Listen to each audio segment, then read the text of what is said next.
Mes chers collègues, maintenant dans le texte de la Commission, j'appelle les articles de la proposition de loi de modernisation des règles applicables à l'élection présidentielle. Monsieur Patrice Vercher est inscrit sur l'article 1er A. Vous avez la parole, monsieur Vercher. Merci, Madame la Présidente. Mes chers collègues, cet article vise à réduire d'1 an à 6 mois la période de comptabilisation des dépenses électorales dans l'ensemble des élections. Cette modification sera appliquée à toutes les élections locales ou nationales et c'est une bonne chose. Cette préconisation émane d'ailleurs directement de la Commission nationale des comptes de campagne et des financements politiques.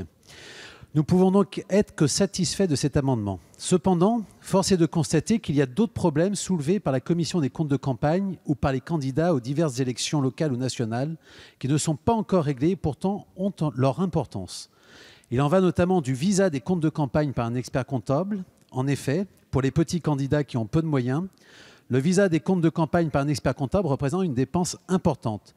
Le coût en est parfois même supérieur aux dépenses de la campagne. De ce fait, l'omission du visa de l'expert comptable est, selon la Commission, une des principales causes de rejet des comptes de campagne. D'où la suggestion de la Commission que, compte tenu du coût que représentent les honoraires de l'expert comptable pour certains candidats, la Commission souhaiterait que le législateur rende cette obligation facultative pour les candidats n'ayant pas droit au remboursement forfaitaire de l'État. Il en va également des risques liés au paiement direct des dépenses par les candidats. En effet, l'interdiction pour un candidat d'effectuer un paiement direct sans passer par son mandataire est à l'origine de nombreuses difficultés. Elles sont reconnues là également par la Commission des comptes de campagne elle-même.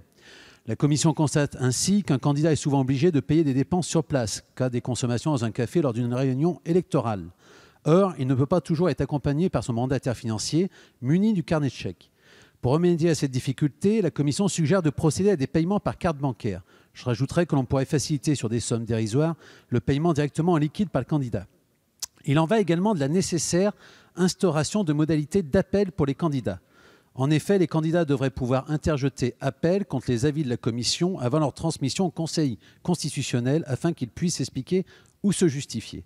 Pour conclure, votre proposition de loi constitue une occasion manquée pour régler les problèmes soulevés par la Commission des comptes de campagne et par de nombreux candidats, et nous le regrettons. Merci, monsieur Hutin.